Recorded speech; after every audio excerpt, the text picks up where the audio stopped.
காங்கிரஸ் கட்சியின் தேசிய தலைவரும் மாநிலங்களவை உறுப்பினருமான மல்லிகார்ஜுன கார்கே மக்கள் தொகை மற்றும் ஜாதிவாரி கணக்கெடுப்பை உடனடியாக நடத்த வேண்டும் என மாநிலங்களவையில் வலியுறுத்தியுள்ளார்.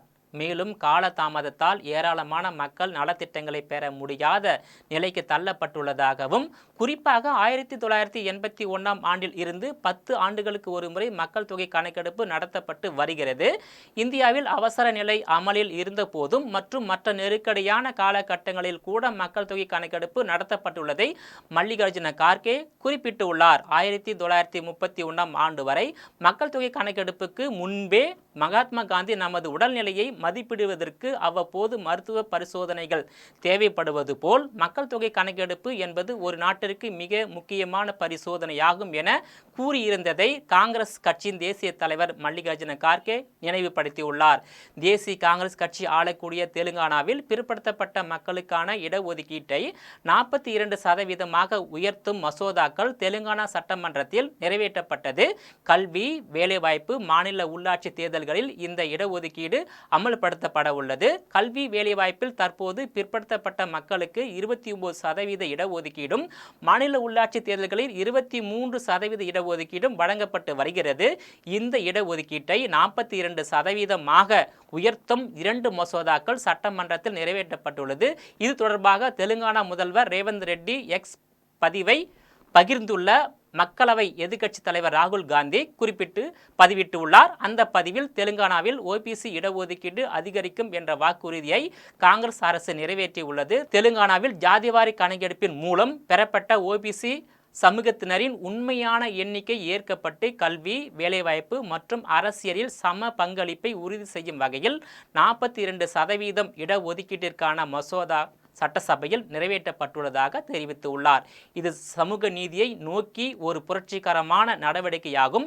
இதன் மூலம் தெலுங்கானாவில் 50% இடஒதுக்கீடு உச்ச வரம்பு வீழ்த்தப்பட்டுள்ளது. ஒவ்வொரு சமூகத்தின் சமூக மற்றும் பொருளாதார நிலைமைகளை ஜாதிவாரி கணக்கெடுப்பின் தரவுகளுடன் பகுப்பாய்வு செய்வதன் மூலம் அனைவருக்கும் முன்னேற்றத்தை உறுதிப்படுத்தும் கொள்கைகளை உருவாக்கப்படும். தெலுங்கானா அரசு இதற்காக ஒரு தனி நிபுணர் குழுவையும் அமைத்துள்ளது. ஜாதிவாரி கணக்கெடுப்பு எனும் எக்ஸ்ரே மூலம் மட்டுமே பிற்படுத்தப்பட்ட மற்றும் தாழ்த்தப்பட்ட சமூகங்கள் தங்களுக்குரிய உரிமைகளை சமமாக பெற முடியும் என்று நான் தொடர்ந்து கூறி வருகிறேன் என்பதை குறிப்பிட்டுள்ளார். காங்கிரஸ் கட்சி ஆளக்கூடிய தெலுங்கானா மாநில அரசு இதற்கான வழியை காட்டியுள்ளது. இதுவே நாடு முழுவதும் தேவை என்றும், இந்தியாவில் ஜாதிவாரி கணக்கெடுப்பு நிச்சயம் நடக்கும், நடத்தி காட்டுவோம் என்று மக்களவை எதிர்க்கட்சி தலைவர் ராகுல் காந்தி தனது பதிவில் தெரிவித்துள்ளார். இது குறித்து கருத்து தெரிவித்துள்ள பாமக தலைவர் டாக்டர் அன்புமணி ராமதாஸ் வெளியிட்டுள்ள அறிக்கையில், தெலுங்கானா மாநிலத்தை தொடர்ந்து ஜார்க்கண்ட் மாநிலத்திலும் ஜாதிவாரி மக்கள் தொகை கணக்கெடுப்பு நடத்தப்படும் என்று அம்மாநில அரசு அறிவித்திருக்கிறது. ஆந்திரா உள்ளிட்ட மேலும் சில மாநிலங்களிலும் ஜாதிவாரி கணக்கெடுப்பு பல்வேறு நிலைகளில் நிலுவையில் உள்ள நிலையில் இந்த விவகாரத்தில் தமிழக அரசு வெற்று நாடகங்களை மட்டுமே நடத்தி வருகிறது, கண்டிக்கத்தக்கது என்றும், எனவே தமிழ்நாட்டில் ஜாதிவாரி மக்கள் தொகை கணக்கெடுப்பை நடத்த தமிழக அரசு ஆணையிட வேண்டும் என பாமக தலைவர் அன்புமணி ராமதாஸ் கேட்டுக்கொண்டுள்ளார். கர்நாடகா, பீகார், ஒடிசா, தெலுங்கானா ஆகிய மாநிலங்களை தொடர்ந்து 5வது மாநிலமாக ஜார்க்கண்ட் மாநிலத்தில் ஜாதிவாரி கணக்கெடுப்பை மேற்கொள்ள உள்ளது. ஜார்க்கண்ட் மாநிலத்தில் அடுத்த நிதியாண்டில் ஜாதிவாரி கணக்கெடுப்பை நடத்தப்படும் என்று முதல்வர் ஹேமந்த் சோரன் தலைமையிலான அரசு அறிவித்துள்ளது. ஜார்க்கண்ட் வருவாய், நில சீர்திருத்தங்கள் மற்றும் போக்குவரத்துறை அமைச்சர் தீபக் பிருவா சட்டமன்றத்தில் இந்த தகவலை தெரிவித்துள்ளார். நிதிநிலை அறிக்கை கூட்டத்தின் போது சட்டமன்றத்தில் பேசிய காங்கிரஸ் கட்சியின் சட்டமன்ற உறுப்பினர் பிரதீப் யாதவ், கடந்த வருடம் பிப்ரவரியில் நடைபெற்ற அமைச்சரவை கூட்டத்தில் ஜாதிவாரி கணக்கெடுப்பு நடத்த முடிவு எடுக்கப்பட்டது. இந்த முடிவு எடுக்கப்பட்டு 1 வருடம் மேலாகிவிட்டது. இதுவரையில் அதில் என்ன பணிகள் செய்யப்பட்டுள்ளன என அரசு விளக்க வேண்டும் என கேள்வி எழுப்பினார். தெலுங்கானா மாநிலம் நம்மை விட தாமதமாக ஜாதிவாரி கணக்கெடுப்பை நடத்த முடிவு செய்தது. அதன் அறிக்கையும் கடந்த பிப்ரவரி மாதத்தில் சமர்ப்பிக்கப்பட்டு விட்டது என தெரிவித்தார். இதற்கு பதிலளித்து பேசிய அமைச்சர் தீபக் பிருவா, ஜாதிவாரி கணக்கெடுப்பு நடத்துவதற்கு எங்கள் அரசு முழுமையாக உறுதி பூண்டுள்ளது. ஜாதிவாரி கணக்கெடுப்பு நடத்தும் பணி மத்திய அரசின் பொறுப்பு என்றாலும், ஆனால் அடுத்த நிதியாண்டில் எங்கள் அரசு ஜாதிவாரி கணக்கெடுப்பை பணியை தொடங்கும் என்று இதற்கான பொறுப்பு எந்த நிறுவனத்திற்கு வழங்கப்படுவது என்பதை முடிவு செய்வதற்கான செயல்முறை நடந்து வருகிறது.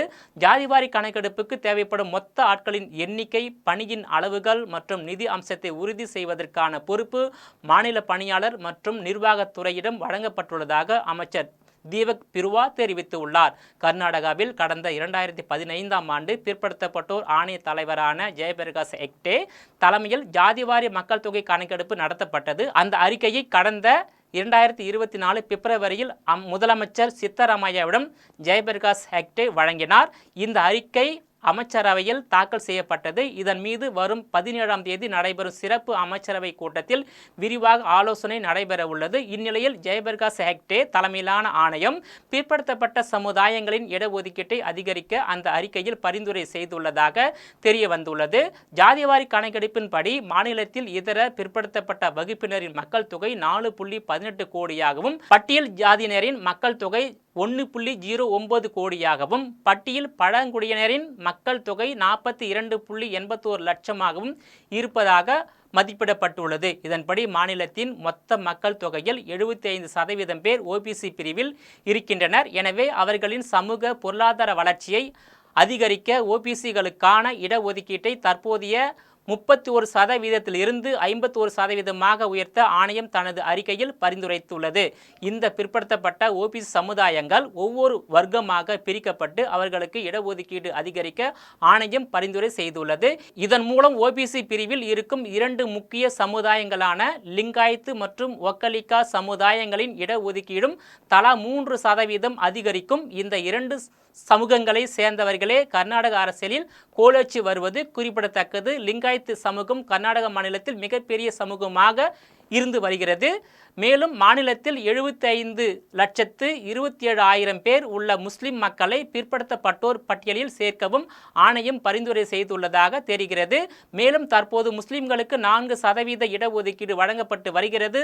அவர்களின் எண்ணிக்கையை பொறுத்து 4%இலிருந்து இடஒதுக்கீட்டை 8% அதிகரிக்கும்படி ஆணையம் பரிந்துரை செய்துள்ளது. மேற்கூறிய இந்த பரிந்துரைகள் செயல்படுத்தப்பட்டால் கர்நாடகாவில் ஏற்கனவே உள்ள இடஒதுக்கீடுகளுடன் சேர்த்து மாநிலத்தின் மொத்த இடஒதுக்கீடு 85% உயரும் என எதிர்பார்க்கப்படுகிறது. இந்தியாவில் கர்நாடகா, பீகார், ஒடிசா, தெலுங்கானா ஆகிய மாநிலங்களை தொடர்ந்து 5வது மாநிலமாக ஜார்க்கண்ட் மாநிலத்தில் ஜாதிவாரி கணக்கெடுப்பை மேற்கொள்ள உள்ளது. ஆந்திரா உள்ளிட்ட மேலும் சில மாநிலங்களிலும் ஜாதிவாரி கணக்கெடுப்பு பல்வேறு நிலைகளில் நிலுவையில் உள்ள நிலையில் தமிழகத்தில் சமூக நீதி பேசும் திமுக அரசு ஜாதிவாரி கணக்கெடுப்பை மேற்கொள்ள முற்றிலும் எதிராக உள்ளது. குறிப்பாக கடந்த அதிமுக ஆட்சியில் முன்னாள் முதலமைச்சர் எடப்பாடி பழனிசாமி ஜாதிவாரி கணக்கெடுப்பு நடத்துவதற்கு ஓய்வு பெற்ற சென்னை உயர்நீதிமன்ற நீதிபதி குலசேகரன் தலைமையில் அமைக்கப்பட்ட குழுவை ஆட்சிக்கு வந்த திமுக அரசு கலைத்து தமிழகத்தில் சமூக நீதியை குழிதோண்டி புதைத்துவிட்டது என்றுதான் சொல்ல வேண்டும். மத்திய பாஜக அரசு ஜாதிவாரி கணக்கெடுப்பு நடத்துவதற்கு எதிராக உள்ள நிலையில் தமிழகத்தில் 2026இல் நடைபெறும் சட்டமன்ற தேர்தலில் அதிமுக பாஜக கூட்டணி வெற்றி பெற்று ஆட்சிக்கு வந்தாலும் கடந்த காலத்தை போன்று ஜாதிவாரி கணக்கெடுப்பை மேற்கொள்ள அதிமுக அரசு நடவடிக்கை எடுக்குமா என்பது கேள்விக்குறிதான்.